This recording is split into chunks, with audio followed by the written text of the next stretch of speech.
Hi everyone, this is Rohit from Life Self Mastery, and today I'm excited to have Ben Goldhaber, who's a lifelong competitive gamer who was on the founding team at Twitch in 2011, where he worked for more than 7 years. Ben leveraged his connections to esports community to help Twitch acquire crucial early partnerships and play various critical roles at Twitch as the company scaled, and including helping to launch the brand and spanning content acquisition, partnerships, PD and content marketing, leading small teams. And Ben grew with Twitch as it grew from a small startup to a major corporation, from under 25 companies to over 1,500 being purchased by Amazon in 2014. Ben has now founded his next venture, which is Juked, in 2019. Juked is a startup which aims to become the central hub for the global esports community. Ben is the company CEO and heads of marketing, content, partnerships, and fundraising for the company. Juked is founded by 500 startups. Welcome to the show, Ben. Thank you so much for having me. I appreciate it.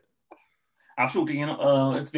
It's interesting that you've been part of such a big company called Twitch and in the founding team. In fact, I've also been part of early teams of startups back in India and been into the role of business development partnerships. But what really got into you startups? What got you excited to be in this crazy world of startups?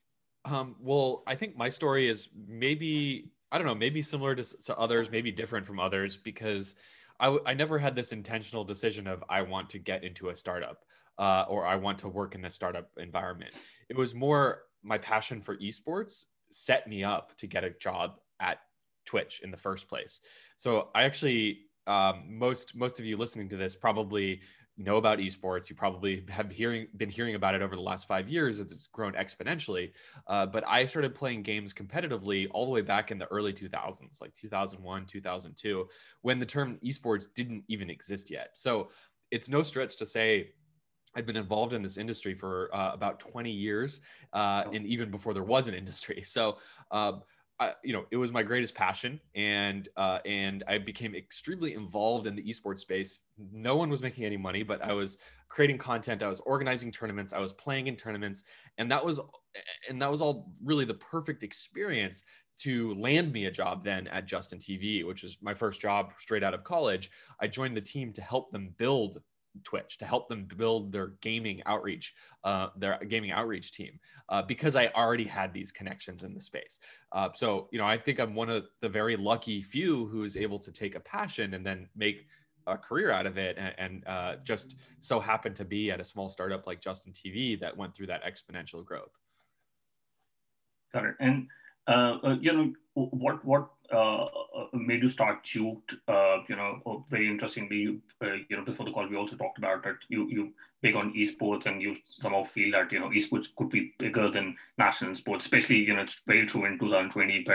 But how has COVID impacted esports, or has it really impacted esports in general? I know sports, it has impacted sports, but what are your thoughts on COVID, and why did you start Juked? Yeah, absolutely. I mean, I'll start with the why part for Juked first. So again, you probably know that esports is growing like crazy right now. Over the last 10 years, it's grown from, 50 or 100 million fans to now over 500 million fans worldwide are tuning in to watch esports on a monthly basis. And this number there's no signs at all that this is going to slow down. So, things are going great. Revenues are growing quickly. Viewership is growing even faster. But one problem, I think, is actually holding back the potential of esports. That it stems from the fact that it's just such a fragmented space. When you're an outsider looking into esports, where do you start? Where do you go? How do you know what tournaments are happening this weekend? How do you know about the trending news and big drama and player transfers, and how do you follow up on what big events happened last week and the highlights and things like that? The truth is, it's such a fragmented space that you have to go to many, many, many different sources to get this kind of information. So our goal with Juked is to lower the barrier to entry to enjoying esports in the first place. We want to make it as easy as possible to understand what's happening, to tune in and watch a broadcast, to find highlights, to find scores, to find news, all of that in one place kind of for the first time.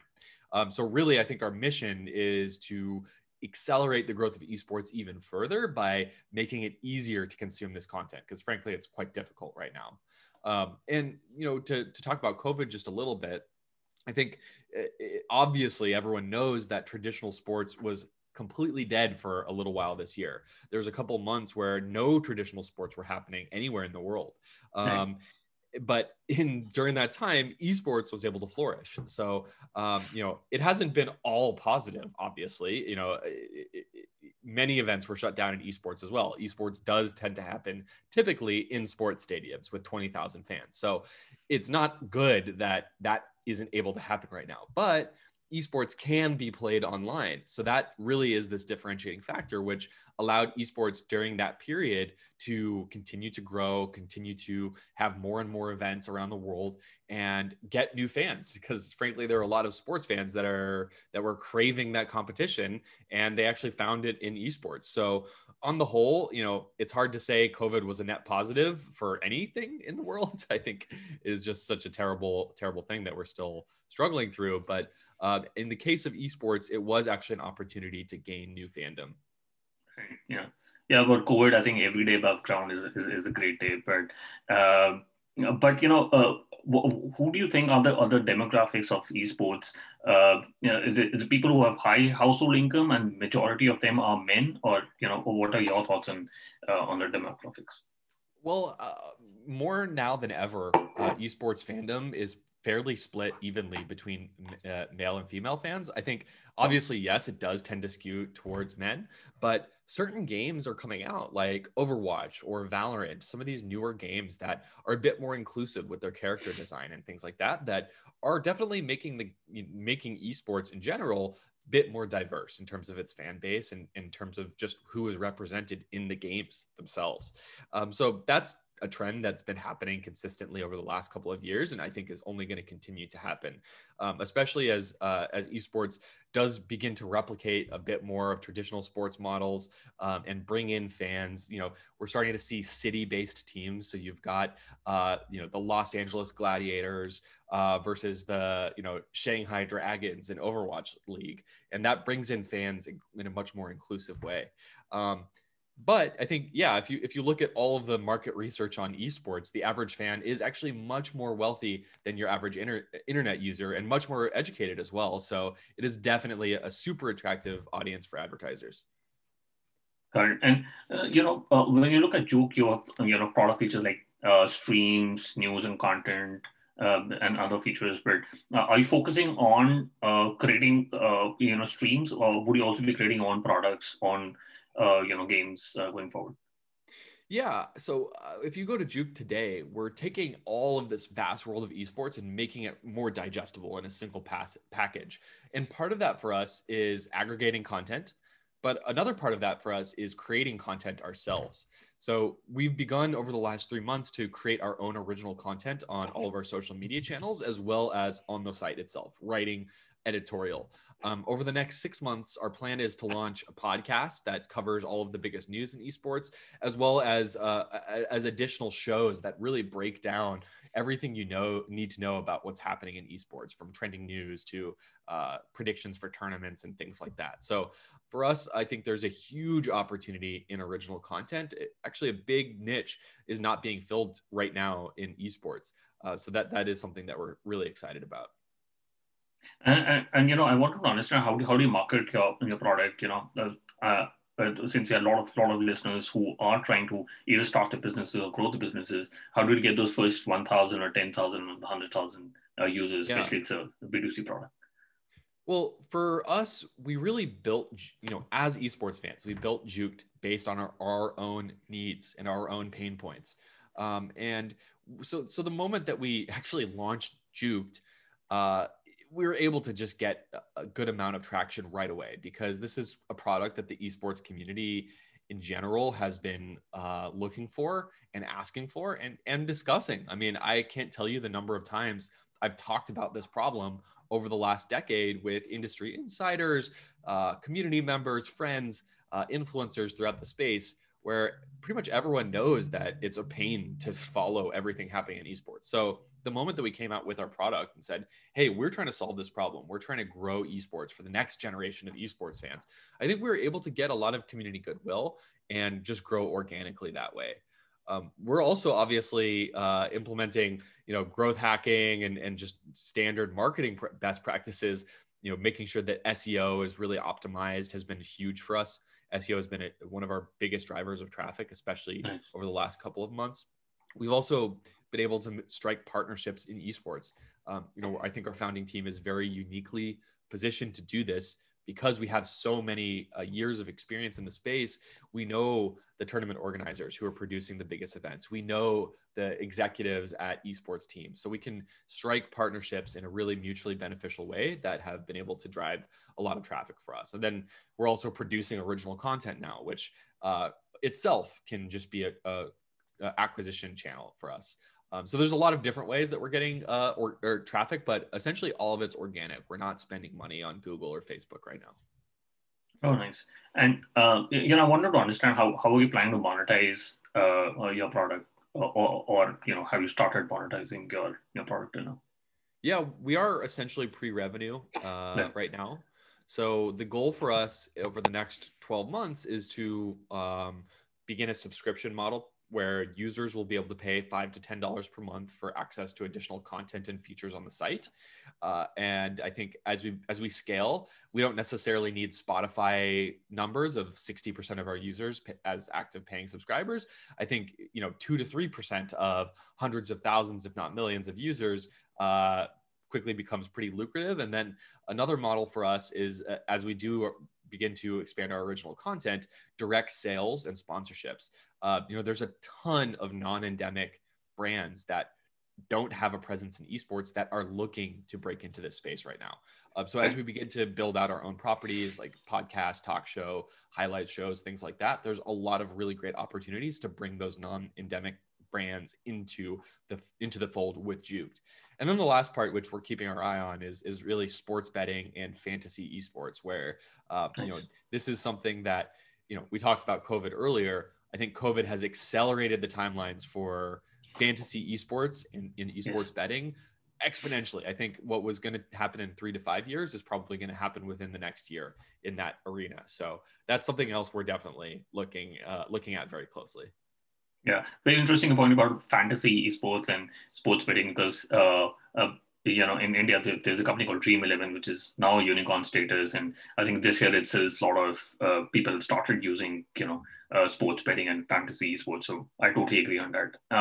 And wanted to understand who are your competitors, or are you the only one trying to solve the problem?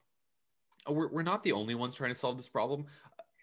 Right at the very beginning of the conversation, I talked about the fact that you have to go to all these different sources, right? So within esports, there are endemic companies which will do this for one game, right? There's a product or service which focuses on Counter-Strike, or a product or service which focuses on Dota 2, or on an individual game basis, there are incumbents in the space. So really, I think a big challenge for us is to say to our all of those users who are using those other products that will have the same quality, will have even better content, will have even deeper stats and scores, and will have the community aspect as well. So that if you follow Counter-Strike and you also follow League of Legends, all you need to do is come to Juke to find that content. So I think that's really one of our biggest challenges is those existing community sites that esports fans are already using. We have to prove that without a shadow of doubt, we have that same content, if not better, and we have even more unique and different social functionality, gamification that brings people in from across the spectrum. There are a couple other competitors out in the space. I think one of them is called Strafe, which has an app which is has I would say a similar goal to our mission of just creating a one-stop destination for many esports. But I think we're building a product that's much more inclusive. We're supporting many more games than any of our competitors, and I think our brand and our product experience can definitely differentiate us. And I know you talked about that you're pre-revenue right now, but do you have any timelines on when you want to start monetizing, and what are your monthly active users, if you are okay to talk about? Yeah. Yeah, no worries. We're over 50,000 monthly active users now, which we're pretty excited about. We're able to do that organically. So those are unique users coming to the site on a monthly basis. Our goal is to get to like 100,000 before we really start to lean into monetization heavily. I think for us, we've been able to raise great capital through crowd equity, through some amazing angel investors. So we're in a position where we can focus on the core product. We can focus on growth for the next kind of three to 4 months, I think. And then as we do continue to grow and expand our user base, every single additional user we have, it makes more sense to then shift our focus to monetization. We do expect to shift our focus to monetization in Q1 of 2021, roughly. Yeah, that's our plan. And are you currently in US market, or are you also looking to expand into other countries, especially Asian and European market? Yeah, our audience does skew heavily to North America, but I think that's only because of who we are as a company. We are a North American company. We are very international in terms of the support that we have for esports. So we'll have Japanese language streams. We'll have Korean language streams. We'll have Brazilian Portuguese language streams, Russian streams. So from the very get-go, we've made sure to support as broad of a swath of the esports industry as we possibly can. So our ambitions are definitely global, but for now, definitely a little bit more US centric. Got it. And you very interestingly used Republic as a crowdfunding platform. Just wondering, why did you not use a VC fund as a growth capital to raise capital for your startup? Well, first of all, we did close a pre-seed round where we were part of 500 startups.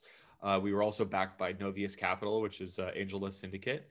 And we have a lot of really amazing angel investors as part of our syndicate as well. So we're super excited about our list of investors. We've got guys like Stuart Alsop, who is the lead investor in Twitch's Series A, Mike Morheim and Amy Morheim, Mike was the co-founder of Blizzard Entertainment. If you're a gamer, you know that name, creators of StarCraft, World of Warcraft, etc., Overwatch. So, we've got a great syndicate already. I think we're excited about crowd equity and particularly Republic because we thought it was an amazing concept to actually give the esports community itself the opportunity to invest and contribute to our success as a company.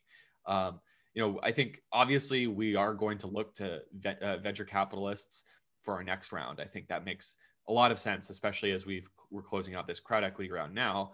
But we love the idea of getting thousands of esports fans with some skin in the game. Now they're even more incentivized to promote Juked, to contribute to our success. So there's a marketing aspect. There's a accountability aspect. We want to be accountable to our fans.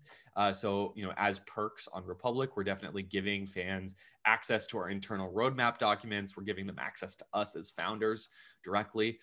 So, there's a lot to love about crowd equity, frankly, that you won't get from a VC. Obviously, VCs offer some very unique things, more introductions to other investors in later rounds.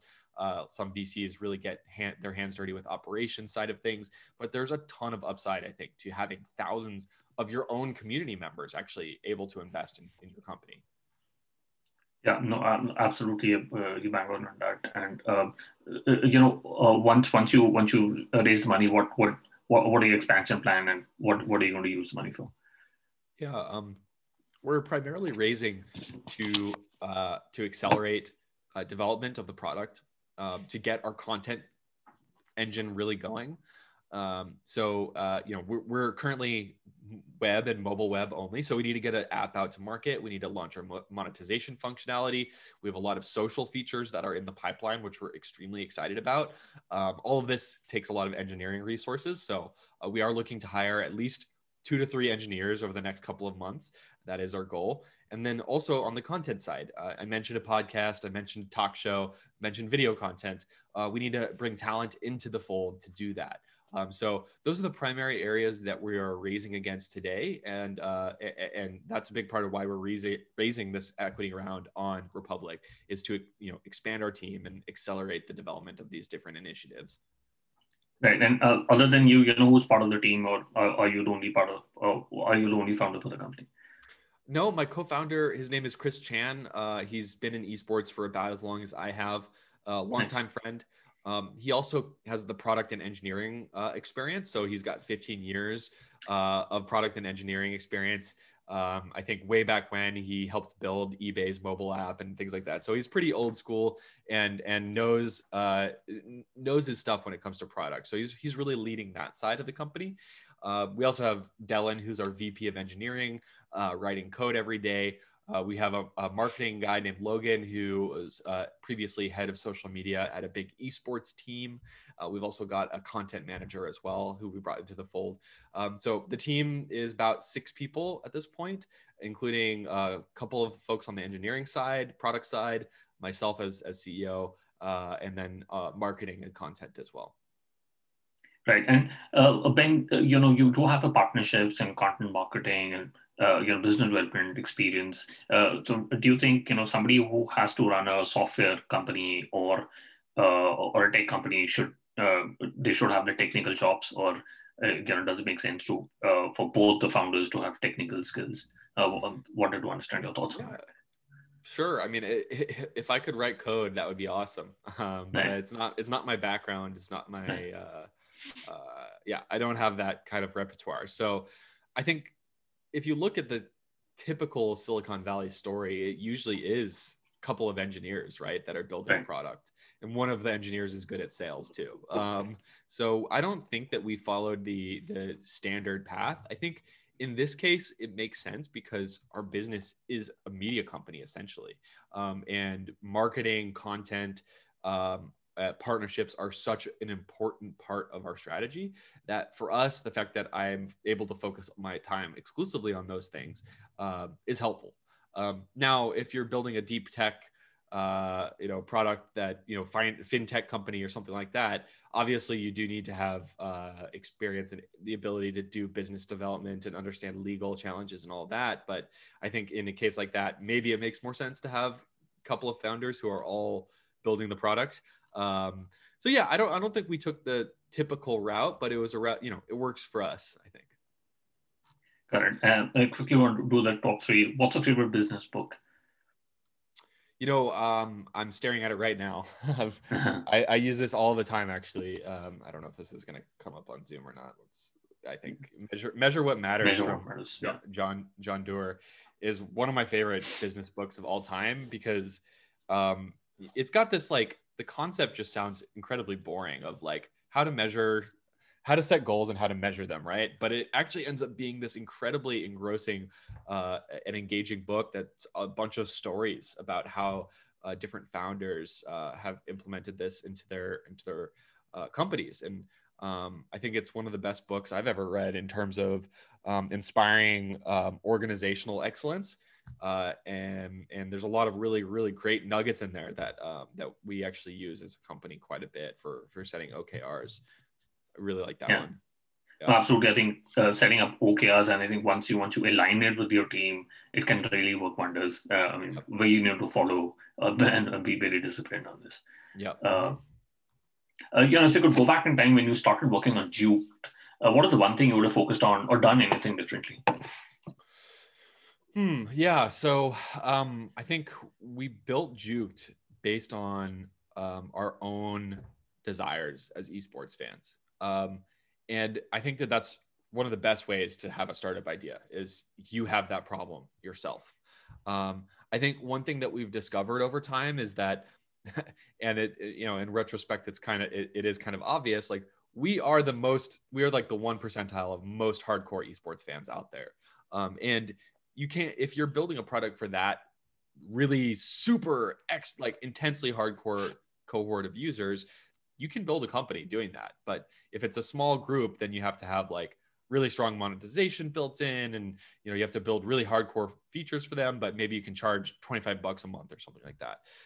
We kind of like maybe chose like a middle ground of like, we're building a lot of these hardcore features, but we also want to appeal to a wider audience. So I think if we could go back and start do it all over, I think I would spend more time talking to less hardcore esports fans about their needs, because we really did build this for ourselves, which was great for, and it still is great for a certain cohort of users. But I think our vision is to be again, lower the barrier to entry to esports for all fans. So I think if we could go back, a lot more user interviews before we started working, I think would have been great. That makes sense. And do you have any favorite online tools, for example, Gmail, Slack, Zoom? We use all of them. I can't say that there's one that stands out head and shoulders above the others as my favorite. I would say obviously during COVID, Zoom has been the tool I'm using the most every single day. Oh, actually, I changed my opinion. Calendly has been my favorite new tool. I absolutely love Calendly, and we actually use this to schedule this meeting, because the quantity of of business development opportunities, user interviews that we're trying to schedule, partnership conversations, internal meetings that we end up having. I can just send somebody a Calendly link, and I don't have to think about scheduling ever again. It's like subtle. It's not like, oh, I use Calendly 50 times a day like I would use Slack or I would use Trello, but it is something that just saves me 30 seconds, like 10 times a day. And that really does add up, I think. I really like Calendly a lot. No, absolutely. I think Calendly and Zoom is everything I need for my podcast. So I'm totally in love with it. Yeah, and absolutely. Ben, what is I just want to give you a plug about your campaign on Republic. How can people follow it, and how much money can they invest in? Head over to republic.co/juked. We've gotten to roughly 850,000 raised through the campaign so far. So we're super excited, blown away by the quantity of investment that we've been able to get in a really relatively short amount of time. We will be looking to close out the campaign in the next month or 2 months.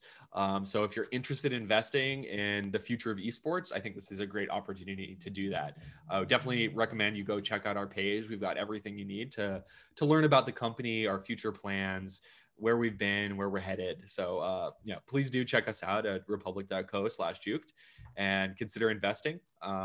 Minimum is 100, but all of the information and terms are right there on the page. We'll put that in the show notes. What is the best way people can reach out to you? You can just email me, ben@juked.gg, anytime if you're interested.